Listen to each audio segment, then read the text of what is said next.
3 जुलाई 2026 की रात एक फिल्म चुपचाप रिलीज होती है। 1995 पंजाब। अगले ही दिन उस फिल्म का हीरो इंस्टाग्राम पर लाइव आता है। ਤੁਸੀਂ ਨਹੀਂ ਦੇਖੀ ਤਾਂ ਕੋਈ ਚੱਕਰ ਨਹੀਂ, ਬਹੁਤ ਸਾਰੇ ਲੋਕਾਂ ਕੋਲੇ ਹੁਣ ਡਾਊਨਲੋਡਡ ਆ मूवी। ਮੈਨੂੰ ਸੀਗਾ मंडे शायद डिलीट होगी जब। उस वक्त लोग हंसते हैं, इसे मजाक समझते हैं, लेकिन सोमवार आने से पहले रविवार की शाम को फिल्म हिंदुस्तान से गायब कर दी जाती है। कई लोगों ने तो सोशल मीडिया पर लिखा कि वो फिल्म देख ही रहे थे कि चलते चलते स्क्रीन काली हो गई। आप सोचकर देखिए, कहानी सुनते सुनते मानो किसी ने आपसे बीच में किताब छीन ली। उस हीरो की बात सच निकली, लेकिन अब आप ठहर कर सोचिए कि एक एक्टर को कैसे पहले से पता था कि उसकी फिल्म को हटा दिया जाएगा। और इस सवाल का जवाब जानने के लिए आपको 31 साल पीछे चलना पड़ेगा, एक ऐसी सुबह में जहां से यह सब कुछ शुरू हुआ था। 6 सितंबर साल 1995। अमृतसर का कबीर पार्क इलाका। एक आदमी अपने घर के बाहर खड़ा अपनी गाड़ी को धो रहा था। बड़ा आम सा दिन था, धूप निकली हुई थी, गली में बच्चे खेल रहे थे। तभी कुछ गाड़ियां आकर रुकती हैं, कुछ लोग उतरते हैं और वो आदमी दिन दहाड़े अपने ही घर के सामने से हमेशा के लिए गायब कर दिया जाता है। 31 साल हो गए, लेकिन उसकी लाश कभी नहीं मिली। और उस आदमी का कसूर सिर्फ इतना था कि उसने हजारों गुमशुदा लोगों का हिसाब मांगा था। वो फिल्म जो 48 घंटे में हटा दी गई, वो इस आदमी की कहानी थी। नाम सतलुज। OTT platform ZEE5।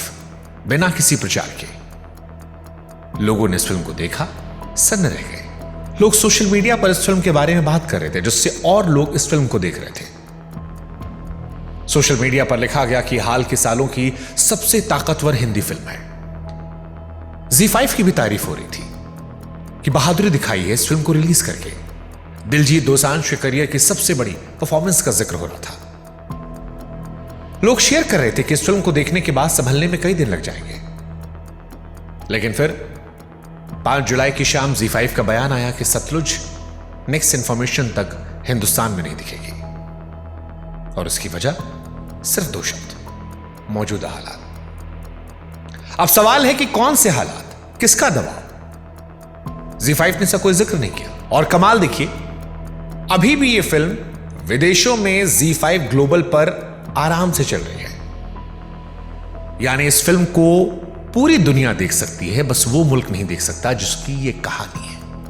और कहानी कैसे? 25,000 लोगों के गायब होने की। 25,000 लोग गायब, फिर उनका हिसाब मांगने वाला एक आदमी गायब। और अब 31 साल बाद जब उस आदमी कहानी फिल्म के जरिए आती है, तो पहले उसे 4 साल लटकाया जाता है, 120 कट लगाने की बात होती है, और जैसे तैसे वो रिलीज होती है तो वो भी गायब।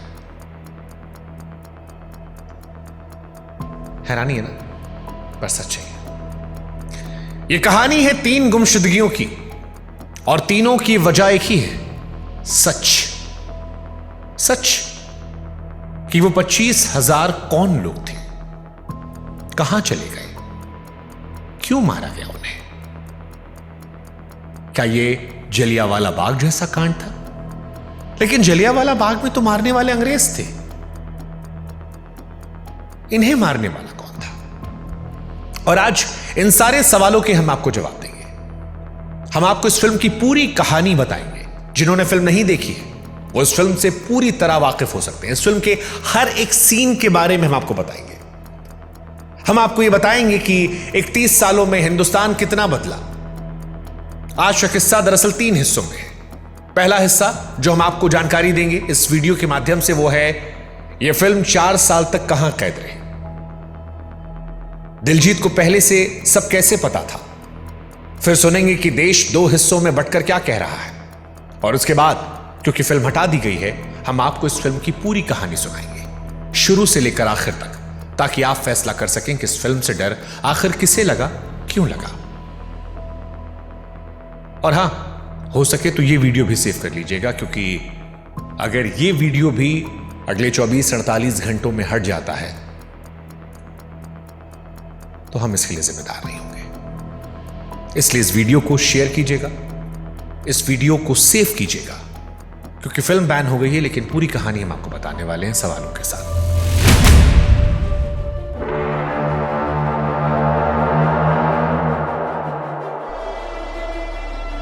हम चाहते हैं कि आप हमारे व्हाट्सएप चैनल से भी जुड़ जाएं, ताकि हमारा आपका रिश्ता मजबूत हो और ये ऐसी कहानियां जो हम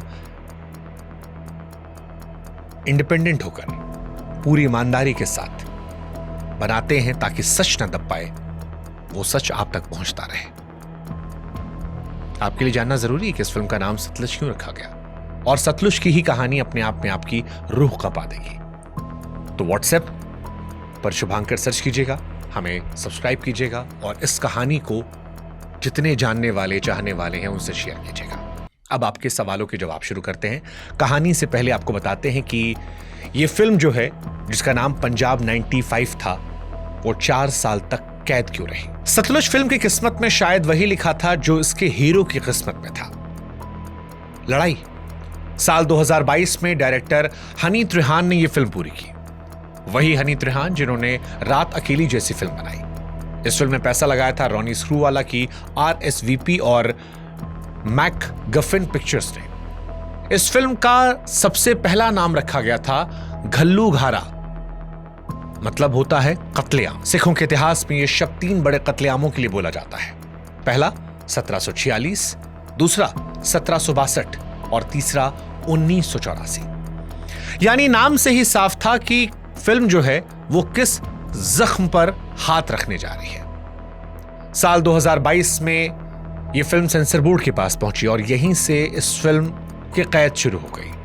6 महीने बाद बोर्ड ने कहा कि 21 कट लगाओ और फिल्म का नाम बदल दो। फिल्म वालों ने तब नाम बदला और इसका नया नाम पड़ा पंजाब 95। पर कट्स के खिलाफ वो बॉम्बे हाईकोर्ट चले गए। इसी बीच फिल्म को टोरंटो के मशहूर फिल्म फेस्टिवल में दिखाए जाने का न्योता मिला और स्क्रीनिंग से ठीक 1 दिन पहले फिल्म वहां से खींच ली गई। खबरों में राजनीतिक दबाव की बात कही गई, सही वजह आज तक किसी ने बताई नहीं। और फिर तो कट्स की बाढ़ आ गई। पहले जो 21 कट लगे थे वो 120 के पार हो गए। कुछ खबरें तो 127 कट्स तक कहती हैं। और मांगे भी क्या क्या, जरा सुनिए।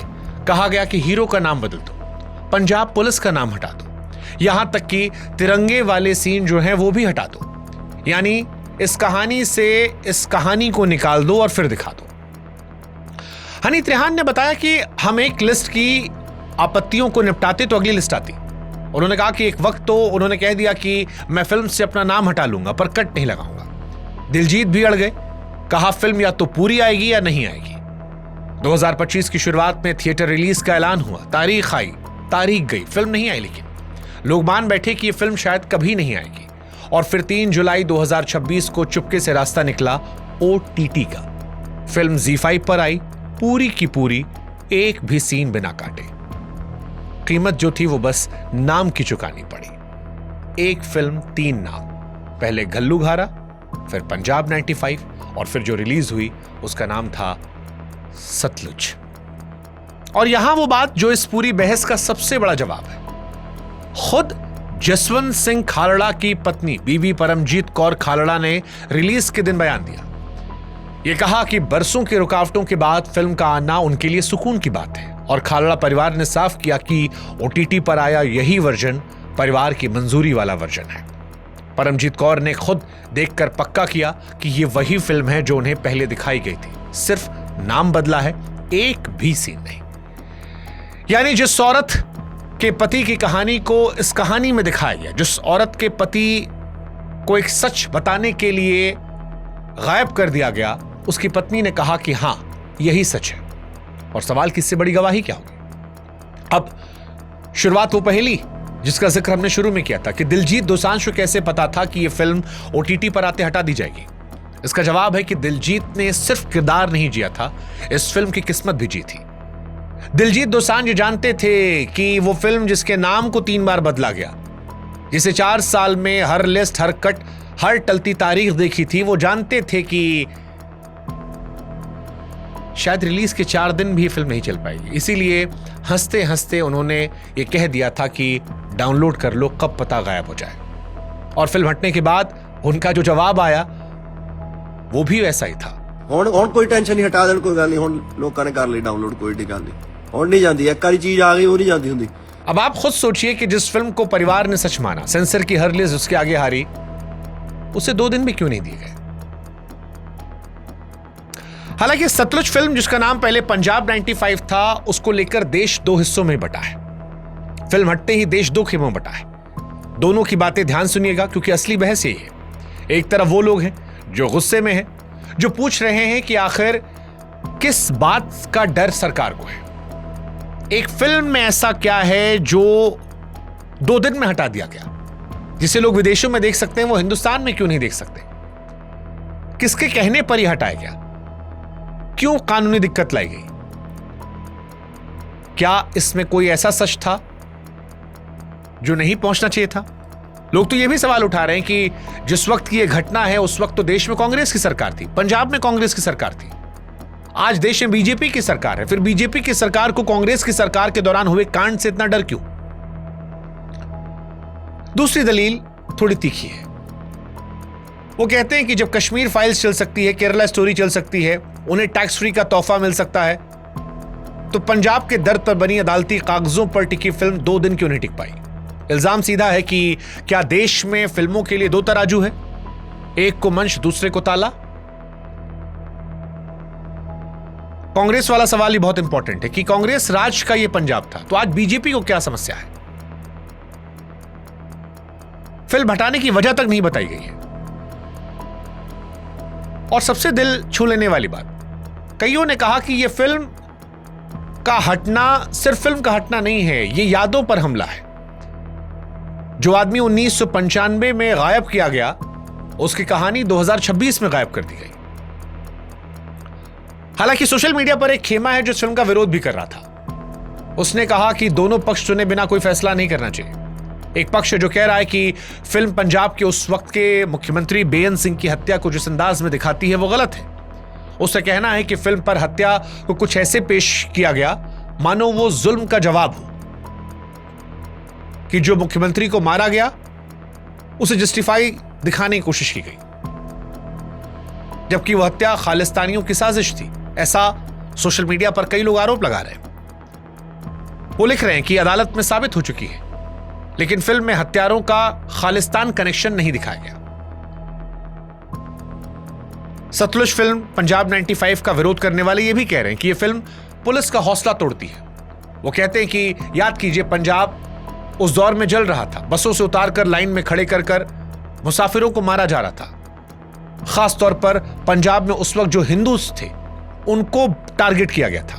ट्रेनों में कत्लेआम हो रहे थे, बाजार में बम फट रहे थे, रातों रात परिवार उजड़ रहे थे। खालिस्तानी हिंसा में बहुत सारे पंजाबी हिंदू, सिख और जाट मारे गए थे। और इस फिल्म का विरोध करने वाले कहते हैं कि पुलिस को जिस नेगेटिविटी से ये फिल्म में दिखाया गया है, क्या वो ये भूल जाते हैं कि दूसरे तरफ भी माएँ थीं जो राह देखती रह गईं, वहां भी बच्चे थे जिन्होंने बाप खोए। दर्द वर्दी देखकर नहीं आता, मजहब पूछकर नहीं आता। वो कहते हैं कि हमारे लिए कोई सतलुज नहीं बनाई गई। और खास तौर पर सतलुज फिल्म का विरोध करने वाले उस दौर में पंजाब पुलिस के सुपर कॉप केपीएस गिल को लेकर कहते हैं कि जिस आदमी ने पंजाब से टेररिज्म को हटाया, उसको यहां बहुत नेगेटिव में दिखाया गया। उसे दिखाया गया कि वो एक मास मर्डरर था। हालांकि गिल कौन थे, उनका पूरा हिसाब क्या है, वो आगे किरदारों वाली कहानी में हम आपको बताएंगे।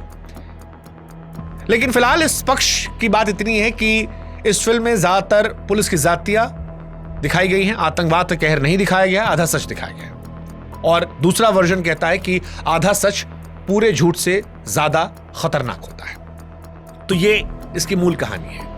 एक खेमा इसे दबाया गया सच कह रहा है, दूसरा खेमा इसे अधूरा सच कह रहा है, और दोनों के पास अपने अपने जख्म हैं, अपनी अपनी दलीलें हैं। लेकिन आप थोड़ा रुकिए, क्योंकि यहां एक दिक्कत है। यह पूरी बहस उस फिल्म पर हो रही है जो भारत में अब कोई देख नहीं सकता।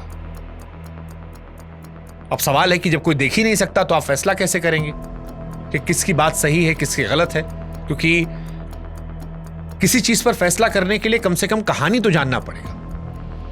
लेकिन कोई बात नहीं, फिल्म हटी है, कहानी नहीं हटी है। कहानी हम आपको बताएंगे। पंजाब 95 जो दिलजीत दोसांझ की सतलुज फिल्म बनकर आई, 48 घंटों में बैन हो गई, उसको लेकर एक अजीब सी कहानी हम आपको सुनाते हैं। इस फिल्म का नाम पंजाब 95 था, आप जानते हैं, और यह 95 साल 1995 से जोड़ा गया है। वो साल जिस साल हिंदी सिनेमा की सबसे मशहूर, सबसे प्यारी फिल्म आई थी, पंजाब की फिल्म आई थी, जिसमें हीरोइन जो है वो सरसों के लहलहाते खेत में दौड़कर हीरो के गले लगी थी। शाहरुख खान बाहें फैलाकर हीरोइन का इंतजार कर रहे थे, बजाते हुए टिंग टिंग टिंग टिंग। पूरे देश ने उस पंजाब से बेइंतहा मोहब्बत की। हिंदुस्तान की सबसे चलने वाली फिल्मों में वो फिल्म रही।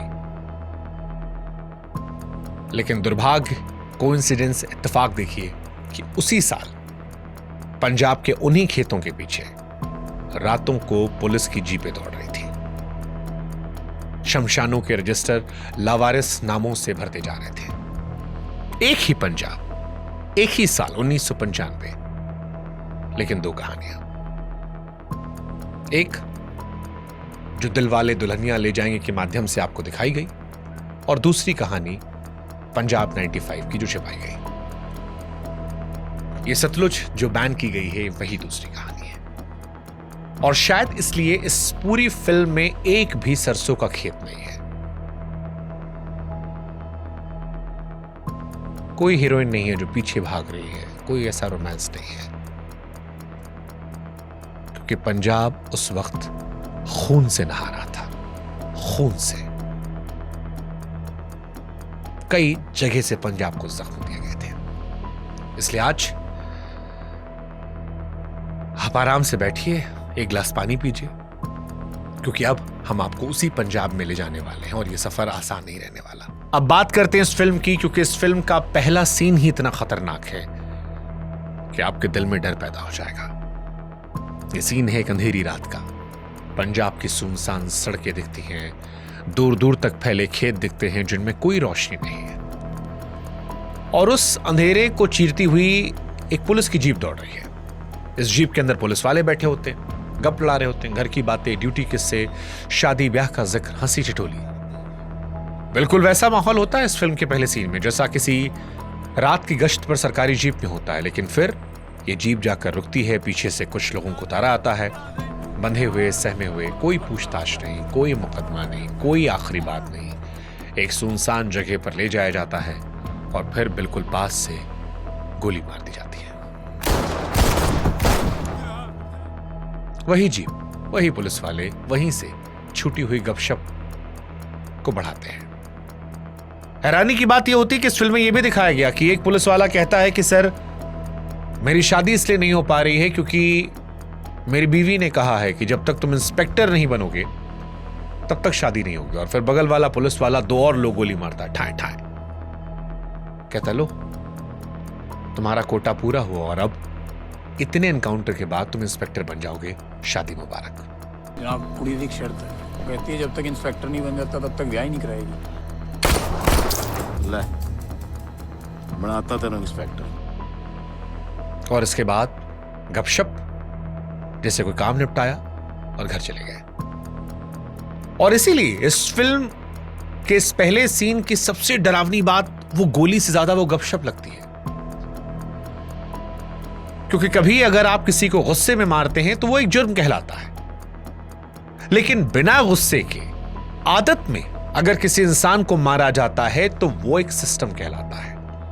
और पहले ही सीन में डायरेक्टर आपको यह बता देता है कि आप उस दुनिया में आ चुके हैं जहां कत्ल ड्यूटी है, जहां रात की जीप जिंदा लोगों को लेकर निकलती है और सुबह शमशानों में लावारिस लाशें पहुंचती हैं। अब आपको यह दुनिया समझना पड़ेगा, क्योंकि इसके बिना यह कहानी अधूरी है। यह साल 1995 है। ऑपरेशन ब्लू स्टार को 11 साल हो चुके थे। इंदिरा गांधी की हत्या हुई थी और 84 के सिख विरोधी दंगों के जख्म अभी भरे नहीं थे। पूरे 10 साल पंजाब ने खून में डूब कर देखा। आतंकवाद ने हजारों जानें ली, आतंकवाद से लड़ाई ने भी जानें ली। लेकिन यह वो दौर था जब हालात ठीक हो रहे थे, कम से कम अखबार की सुर्खियों में। लेकिन इसी सफाई अभियान की आड़ में वर्दी के भीतर के कुछ लोग एक और धंधा चला रहे थे। धंधे को समझिएगा, हर मारे गए आतंकवादी पर इनाम था, तरक्की था, मेडल था। तो नुस्खा आसान था, बंदा उठाओ, आतंकवादी का ठप्पा लगाओ, एनकाउंटर दिखाओ और इनाम ले लो। बंदा सचमुच आतंकवादी है या नहीं, ये उस वक्त पूछने वाला कोई नहीं था। किसी से पुरानी दुश्मनी है, उठा लो। कोई नापसंद है, उठा लो। कोई जवान लड़का दिख रहा है, उठा लो। किसी की जमीन चाहिए, उठा लो। फिल्म का एक डायलॉग उस पूरे दौर को 2 लाइन में सिमटा देता है, जहां पर कहा जाता है कि सिख ही सिखों को मार रहे हैं और मलाई ताकतवर खा रहे हैं।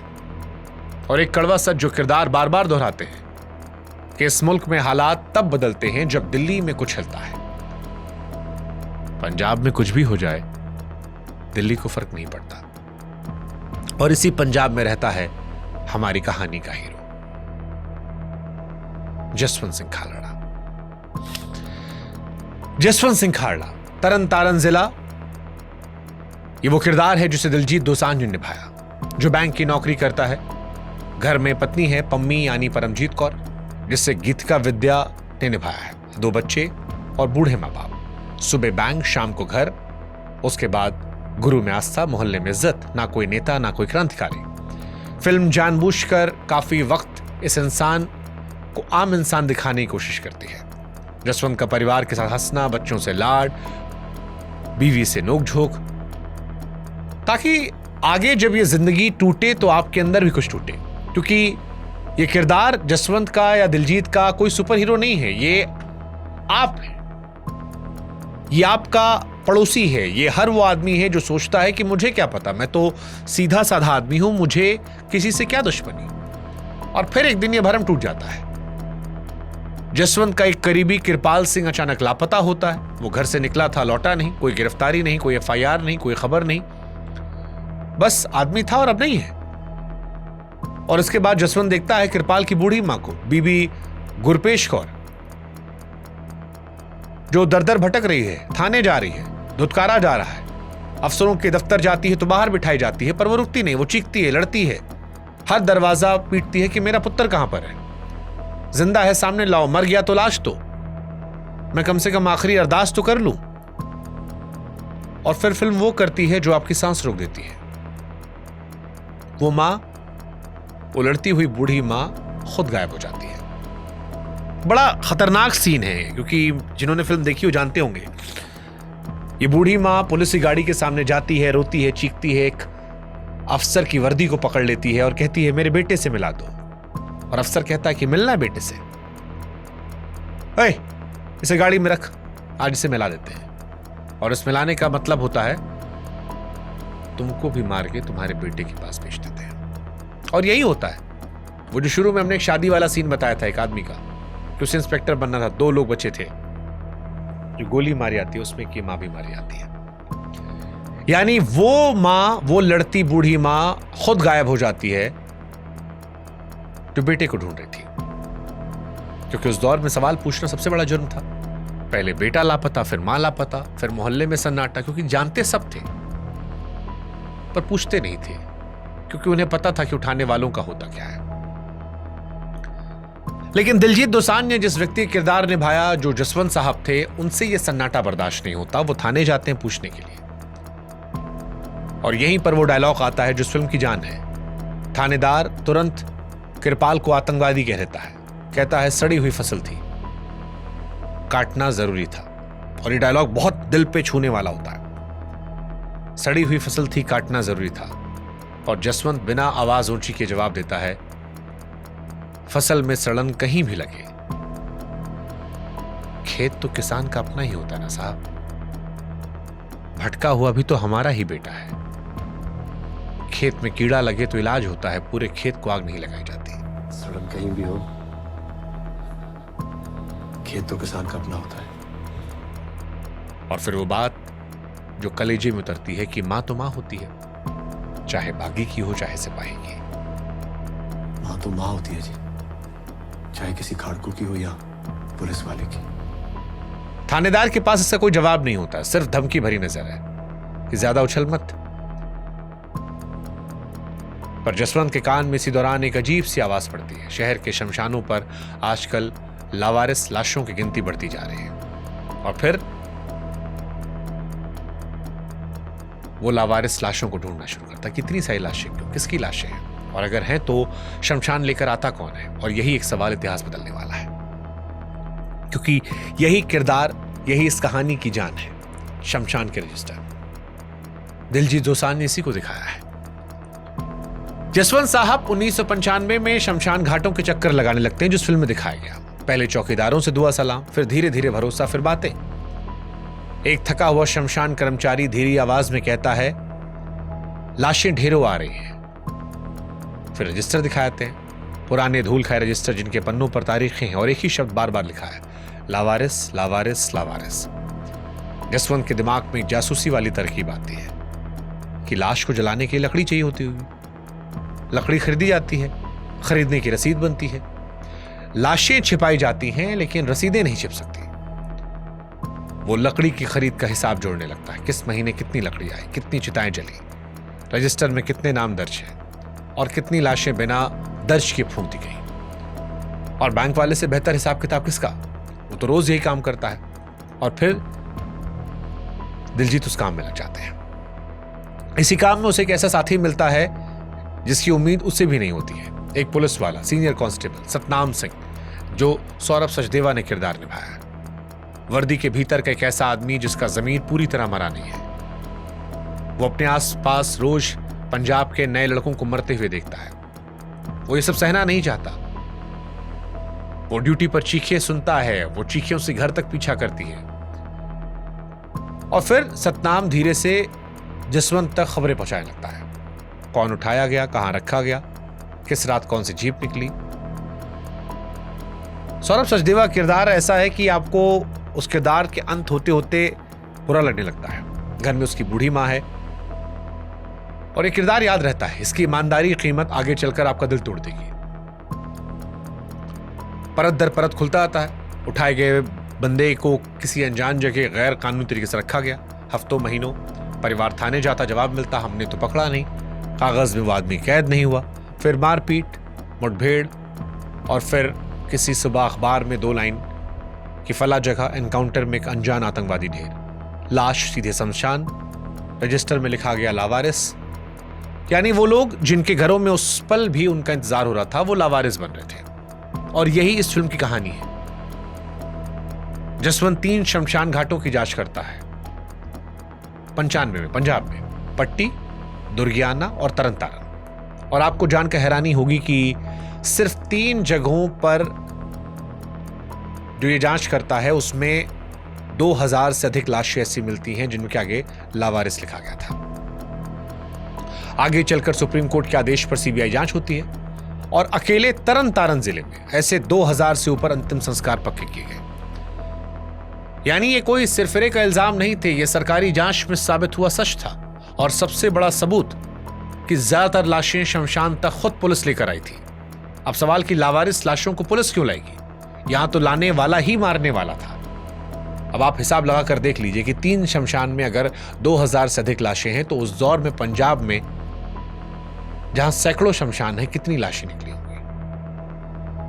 जसवंत खालड़ा की जांच और बाद में तमाम रिपोर्ट्स में यह गिनती 25,000 तक लापता लोगों की बताई गई। 25,000,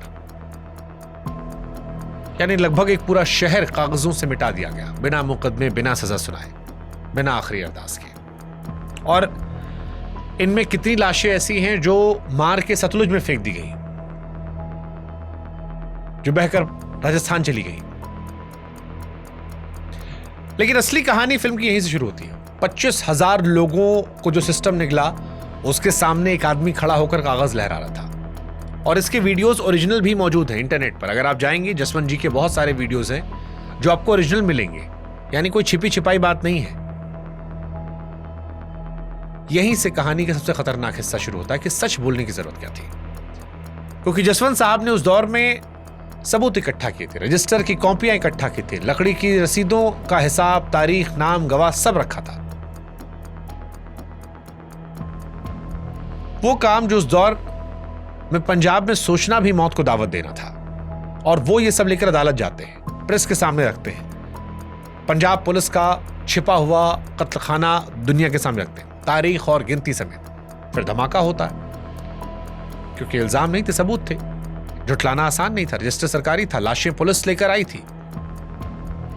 तो अब फिल्म में एक ताना बार बार निकलता है कि ये ह्यूमन राइट वाले विदेशी पैसों पर पलने वाले हैं जो हिंदुस्तान को बदनाम कर रहे हैं।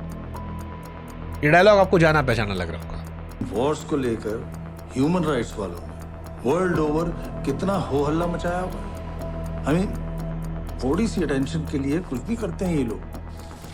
कई बार सुनने को मिलता है कि विदेशी ताकतें बदनाम कर रही हैं। यही इस फिल्म की सबसे बड़ी बेचैनी है। 30 साल पुराने ताने आज भी आपको सुनाई पड़ते हैं। और एक्चुअली में ये हुआ था 1995 में पंजाब में जब ये सुनवाई हो रही थी, तब ये डायलॉग आया था, विदेशी ताकतों के हाथों बिके हुए लोग हैं। आज भी सुनते हैं। सिस्टम पहले अनदेखा करता है, फिर 4 दिन शोर होता है, फिर सब भूल जाएंगे, ये फॉर्मूला होता है। लेकिन शोर थमता है, समझाने का दौर शुरू होता है। एक बड़ा अच्छा सीन है जिसमें तरन तारण के विधायक जी के पास जसवंत साहब जाते हैं और विधायक जी बड़े प्यार से कहते हैं कि भैया हमारे घर की बात दुनिया को बताने की क्या जरूरत है। घर की बात तो 84 से घर में ही है जनाब, पर अब ये बात और बिगड़ती जा रही है। यानी 84 से हम अपने जख्म तो अंदर दबाए बैठे हैं, अभी भी दबाओ, चुप रहो। जसवंत का जवाब उसके काम में है, वो चुप नहीं होता। तो अब सलाह की जगह उसको डराया जाता है। उसके घर के बाहर पुलिस की गाड़ियां खड़ी रहती हैं, रात भर निगरानी, फोन उठाओ तो सामने से सांसें या धमकियां। उसकी वाइफ डरती रहती है, बच्चे सहम जाते हैं, पड़ोसी रास्ता बदलने लगते हैं, क्योंकि जिस घर पर पुलिस की नजर हो उससे दुआ सलाम में भी खतरा है। और इसी बीच एक सीन आता है जो इस फिल्म में परेशान भी करता है लेकिन खूबसूरत भी है। एक सुबह जब जसवंत को पता चलता है कि पुलिस वाले रात भर उसे घर के बाहर पहरा दे रहे थे, तो आम आदमी आमतौर पर क्या करता है? चीखता, चिल्लाता, गुस्सा करता। जसवंत घर के अंदर जाता है और चाय लेकर आता है, और पुलिस वाले जो जासूसी करे थे उनको चाय पिलाता है और कहता है कि थक गए होंगे आप लोग, बस कप अंदर रखवा दीजिएगा वरना बीबी नाराज होती है। इस फिल्म में दिखाया गया है कि जसवंत साहब जो थे वो पुलिस के खिलाफ नहीं थे, सरकार के खिलाफ नहीं थे। वो उन लोगों को मारने के खिलाफ थे जिन्हें लावारिश बोलकर जला दिया गया। और ये लड़ाई वो घर में भी लड़ रहे थे। एक लड़ाई जिसमें उनकी पत्नी कहती है कि तुम सारी दुनिया के इंसाफ के लड़ रहे हो, हमारा क्या होगा, बच्चों क्या होगा। और इसका उनके पास जवाब नहीं होता, कोई डायलॉग नहीं, भाषण नहीं, सिर्फ चुप्पी है, झुकी नजरें हैं। और उसके बाद के सीन्स में अपने परिवार को बचाने की बेबस कोशिश है। और यही इस फिल्म की ताकत है। इस फिल्म में दिलजीत दोसांझ के कैरेक्टर को भगवान नहीं बनाया गया है, उसे इंसान रहने दिया गया है। एक इंसान जो डरता है, बटा हुआ है, फिर भी डटा है। खतरा इतना बड़ा है कि जसवंत को सरकारी सुरक्षा देने की बात होती है, वो मना कर देता है। और यहां हीरोगिरी नहीं है, एक डरे हुए आदमी का सीधा हिसाब है कि जिस पुलिस से जानना खतरा है उसी पुलिस के बंदूकधारी को दरवाजे पर खड़ा कर लो। रखवाला भी वही, शिकारी भी वही। हालांकि इसी बीच इस फिल्म में दिखाया गया जो रियलिटी भी थी कि जसवंत की आवाज देश के पार चली गई थी, कनाडा जाता है। असल जिंदगी में खालड़ा ने कनाडा की संसद के सामने ये पूरा मामला रखा था, और वही विदेशी धरती पर जसवंत वो बात कहता है जो इस पूरी कहानी की रूह है। एक पुरानी कहानी कि जब सूरज डूबने लगा तो उसने दुनिया से पूछा कि मेरे बाद रोशनी कौन करेगा। सारी दुनिया चुप रही, बड़े बड़े सिर झुक गए। तब दूर किसी झोपड़ी में एक नन्हा सा दिया बोला, मैं करूंगा, जितना मुझसे हो सकेगा उतना करूंगा। मैं अंधेरे को चुनौती देता हूं, और कुछ नहीं तो कम से कम अपने आसपास तो अंधेरे को नहीं बैठने दूंगा। अपने चारों ओर मैं रोशनी करूंगा। जसवंत साहब वही दिया थे। दिलजीत दोसांझ सतलुज की बस इतनी सी कहानी है, मैं अंधेरे को रोशनी दूंगा, बस इतनी सी कहानी है। अब सवाल है कि दिलजीत की फिल्म सतलुज में वो कौन से पुलिस वाले थे जिन पर फेक एनकाउंटर करके पंजाब में बच्चों को मारने का आरोप था, लोगों को मारने का आरोप था, जिन पर 25,000 लोगों के कत्ल का आरोप था। तो उन चेहरों से ही मिलवाते हैं। फिल्म में नाम बदले गए हैं लेकिन चेहरे आप पहचान जाएंगे। इनमें से एक चेहरा तो ऐसा है जिसका अंजाम सुनकर आप नफरत और तरस के बीच फंस जाएंगे। जसवंत के हर रजिस्टर, हर रसीद पर जो पहला चेहरा आता है वो है एसएसपी सुरजीत सिंह सुग्गा, तरन तारण का पुलिस कप्तान, जिसे सुविंदर विक्की साहब ने निभाया। विक्की साहब वैसे भी कमाल के एक्टर हैं और बहुत अच्छे सिख रोल करते हैं। धुरंधर में भी ये थे, कोहरा में बहुत जबरदस्त एक्टिंग की इन्होंने। ठंडी आंखें, धीमी ठहरी हुई आवाज, ना चीखते हैं ना गरजते हैं, बस जो करते हैं वो डरावना है। और इस फिल्म में कईयों घर के चिराग को बुझाते रहते हैं। अब सुग्गा का किरदार ऐसा है जिससे आपको नफरत होती है इस फिल्म को देखकर। सुग्गा को लेकर बहुत सारे पंजाबी लोगों ने सोशल मीडिया पर भी पोस्ट किया कि एक दौर था जब माएं अपने जवान बच्चों को दिन में निकलने देती नहीं थी, क्योंकि डर था सुग्गा आएगा, उठा ले जाएगा, एनकाउंटर कर देगा। सुग्गा की इस फिल्म में अपनी एक सोच दिखाई गई है।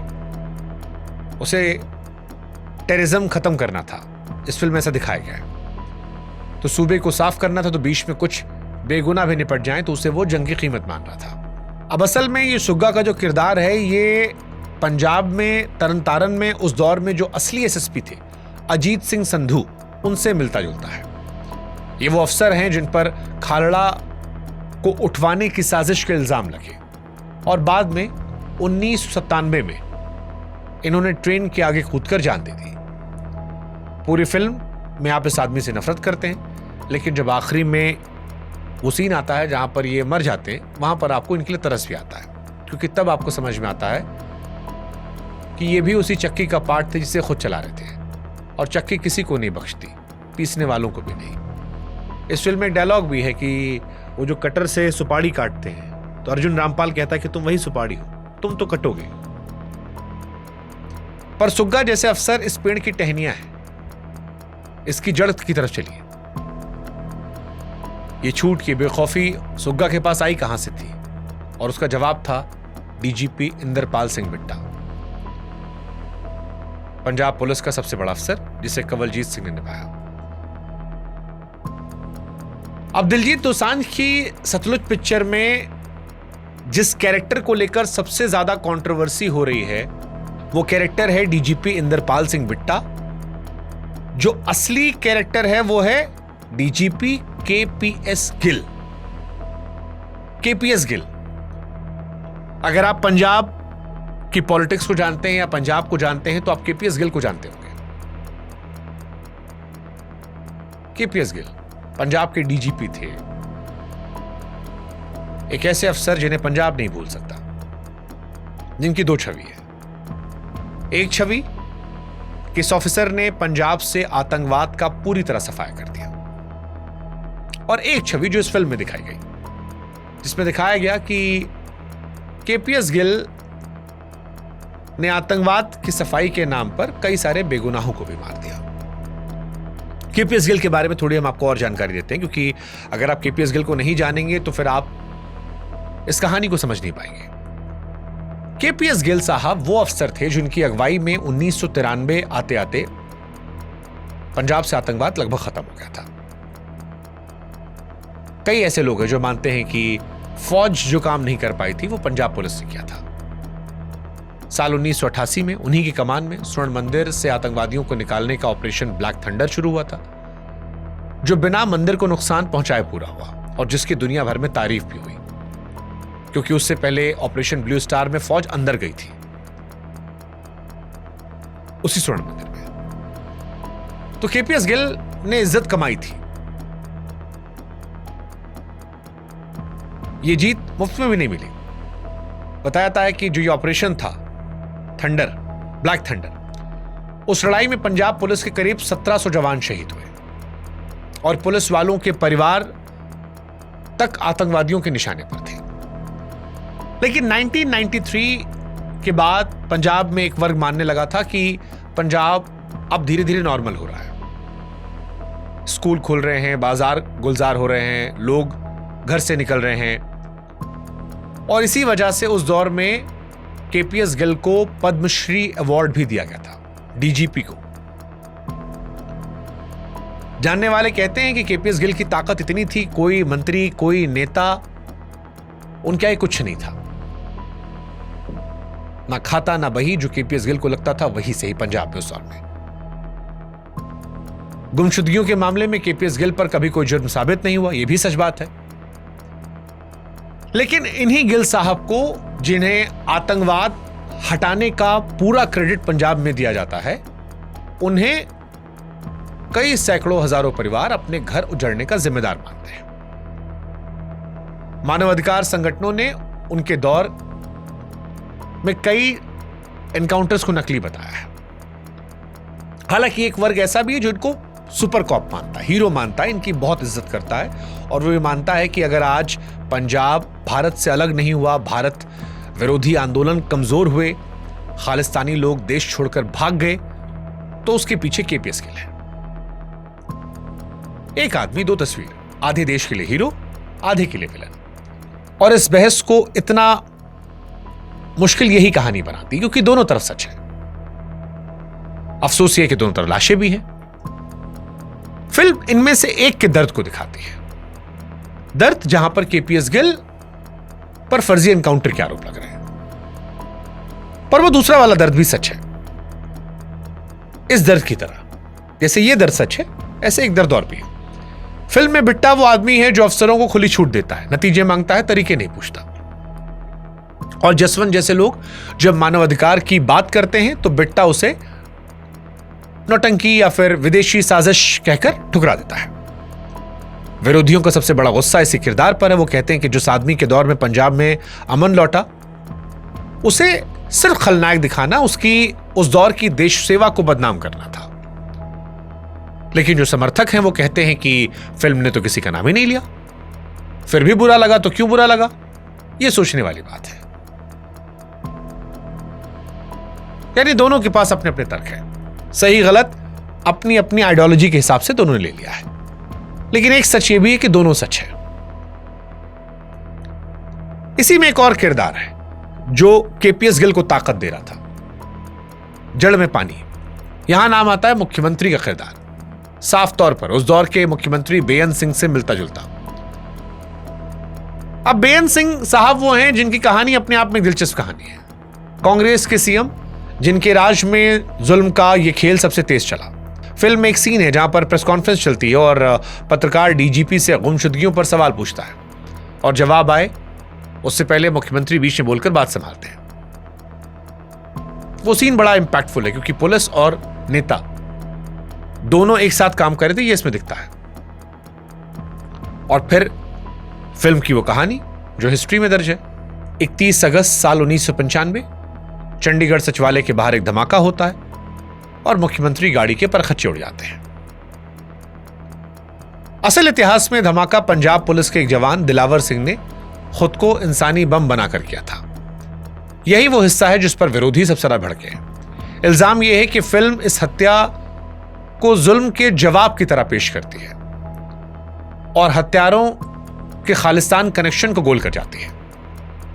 फिल्म का बचाव यह है कि वो सिर्फ वो माहौल दिखा रहे हैं जिसमें एक वर्दी वाला सिपाही खुद बम बन जाने तक पहुंच गया और किसी घटना को दिखाना उसे सही ठहराना नहीं होता है। पर सच कहें तो बहस यहां खत्म नहीं होती है। जिस आदमी की हत्या हुई वो एक चुनी हुई सरकार का मुखिया था। उस साजिश के दोषी अदालत में सजा पा चुके हैं। ये बात फिल्म में नहीं है और जो लोग इसे जानते हैं उन्हें यह कमी खलती है। और ये कोई सियासी चाल नहीं, एक जायज सवाल है कि दोनों बातें साथ साथ सच हो सकती हैं। फिल्म का इरादा माहौल दिखाना हो और असर एक तरफा पड़ रहा हो। अब ये तो हुई ऊपर की मंजिल है, मुख्यमंत्री, डीजीपी, एसएसपी।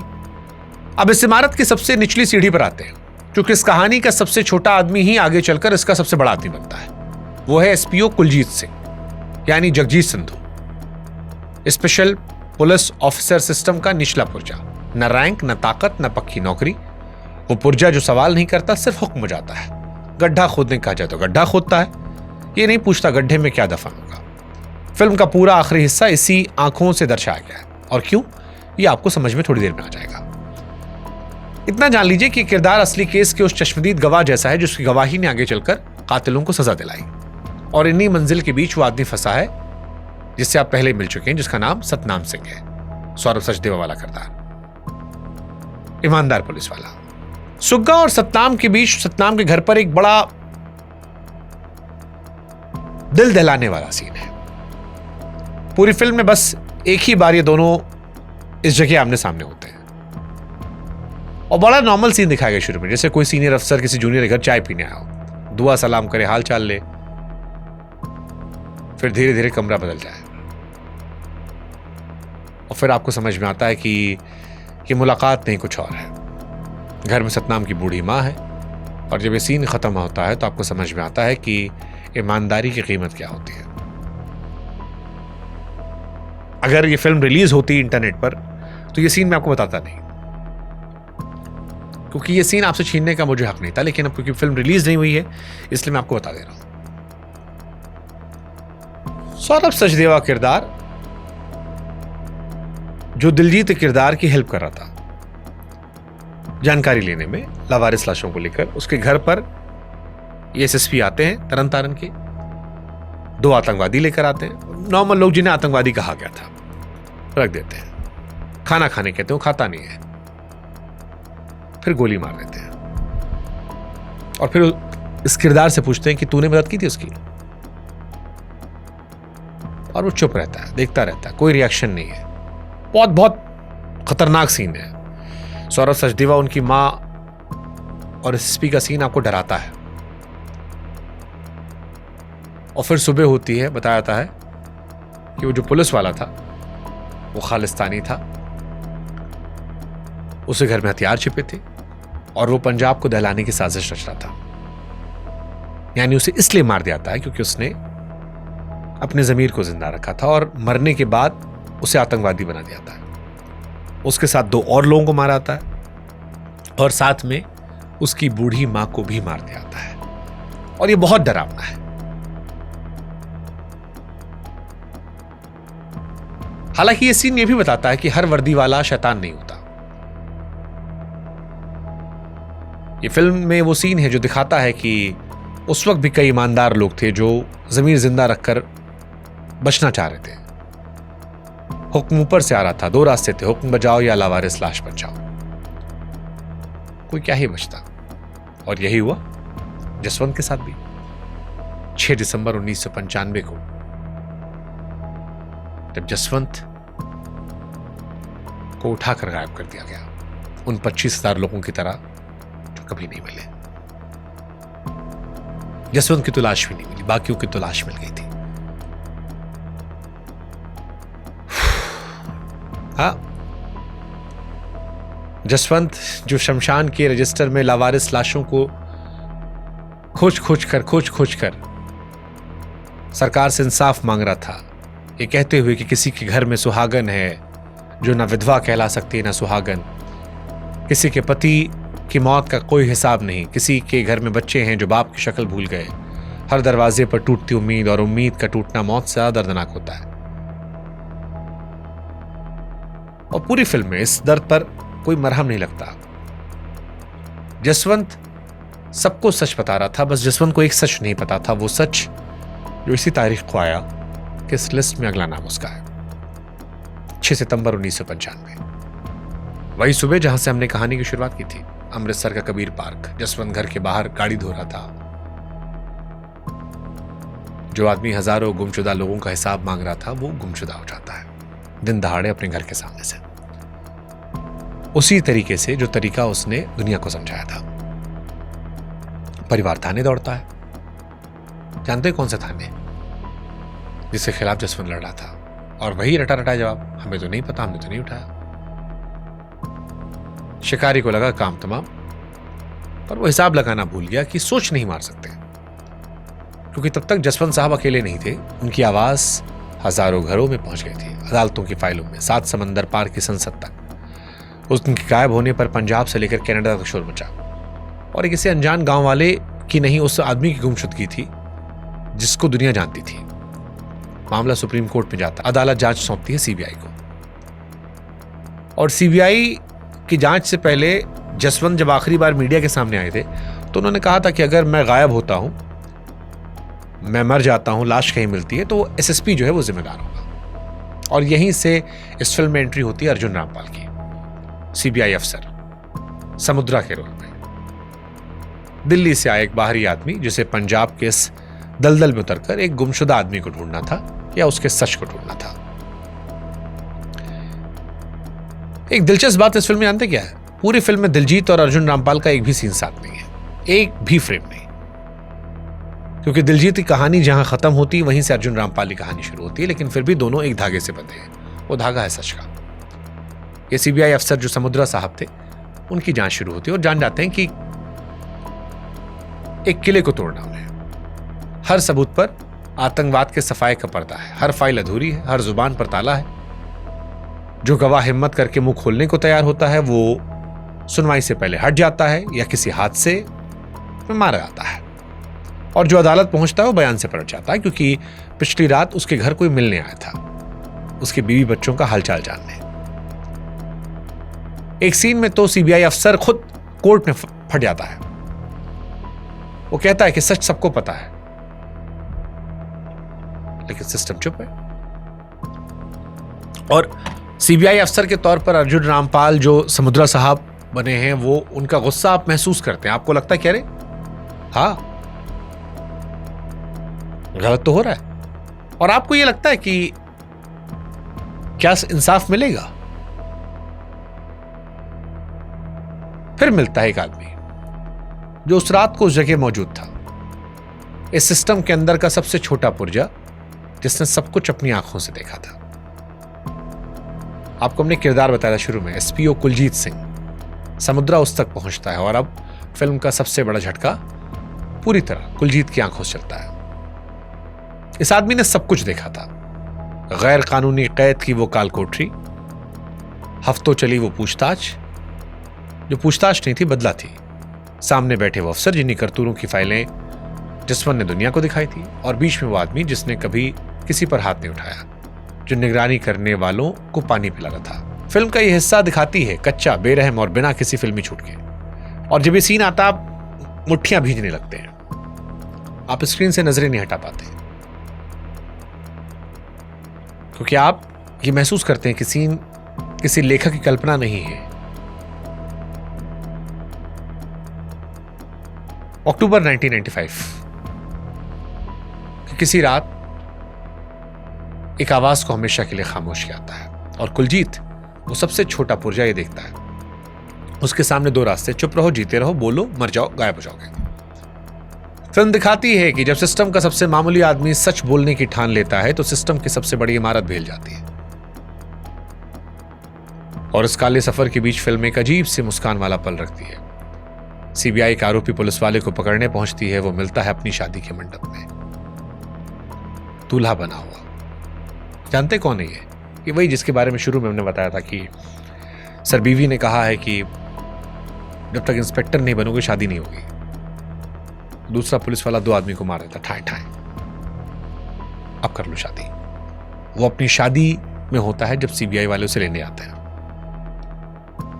आपको समझ नहीं आता कि रिएक्ट कैसे करें। फिर अदालत का वो आखिरी सीन, परमजीत कौर बैठी होती है, बरसों की लड़ाई, बरसों का इंतजार, बरसों का सब, दिल टूट जाता आपका। एक औरत जिसका पति सच बोलने की कीमत में छीन लिया गया, और इंसाफ उसी सिस्टम से मांग रही है जिसने उसका पति छीना। खैर आखिरी में सच आता है उस छोटे से किरदार की तरफ से, और बहुत बड़ा सच होता है। और उस सच की वजह से पंजाब पुलिस के 6 पुलिस वालों को खालड़ा को उठाने और मारने के जुर्म में उम्र कैद की सजा होती है, और ये सजा हाईकोर्ट में भी कायम रही। हालांकि इसमें गौर करने वाली बात जानते हैं क्या है? केवल 6 पुलिस वालों को, और वो भी 6 जूनियर पुलिस वालों को।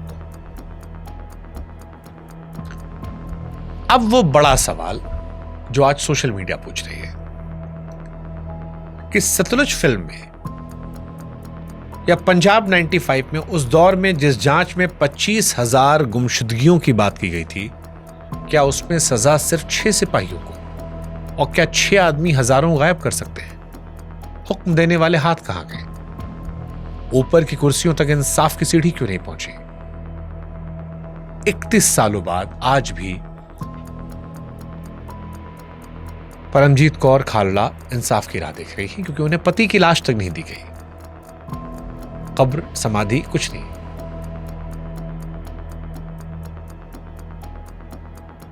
हालांकि लाश नहीं मिली अधूरा सच है। सीबीआई की फाइलों में एक और पन्ना है और वो पन्ना इस फिल्म के नाम को खोलता है, सतलुज।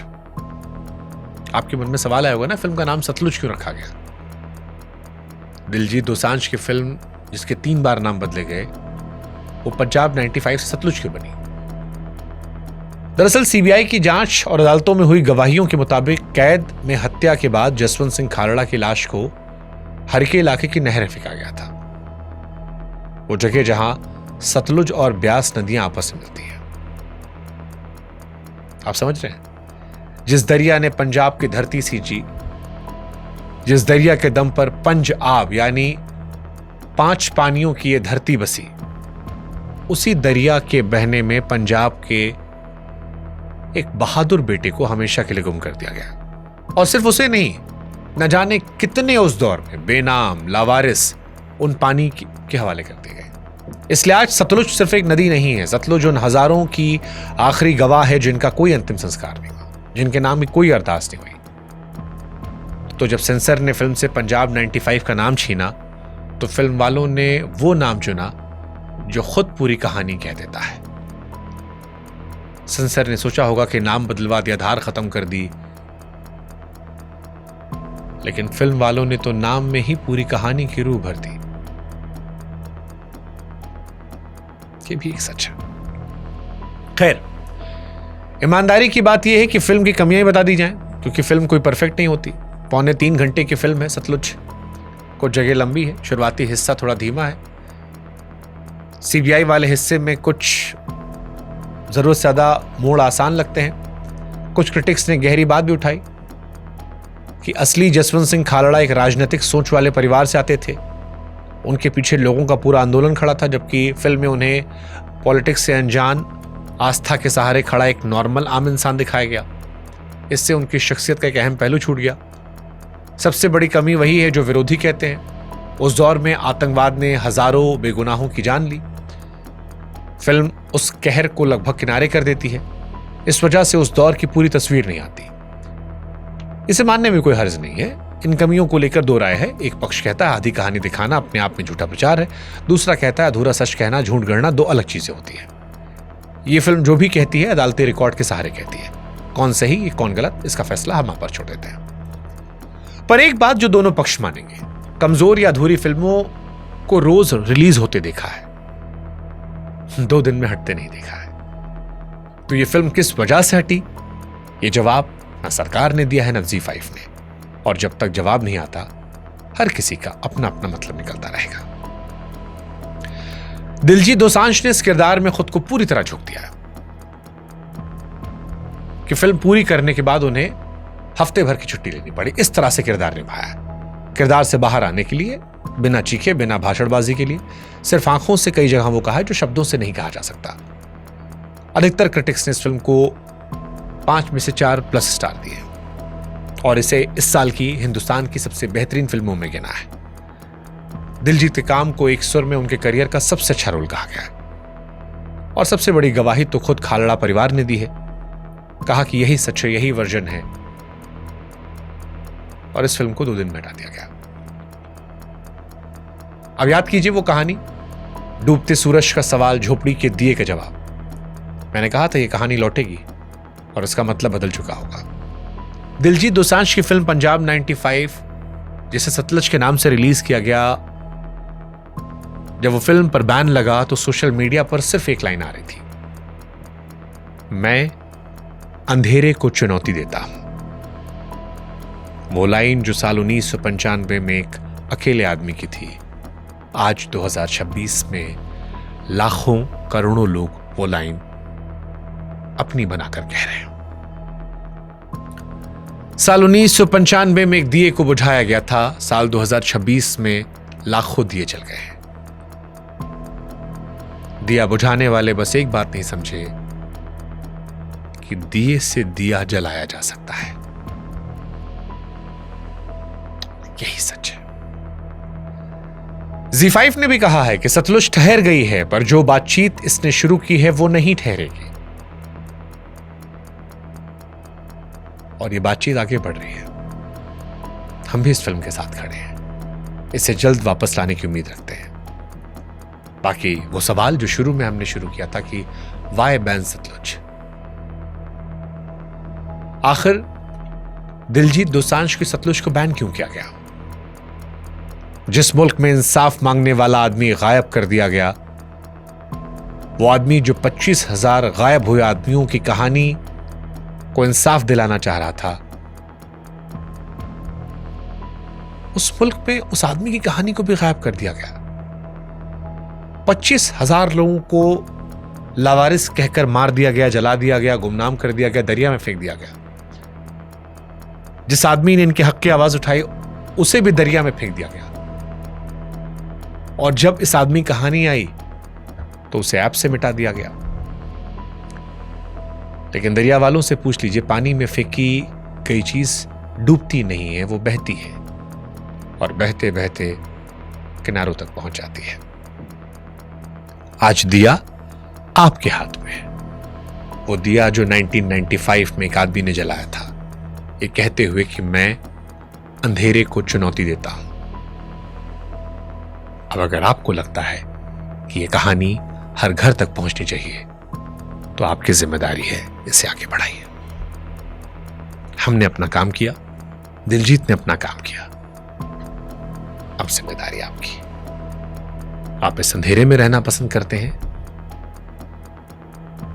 या आप अंधेरे को चुनौती देते हैं?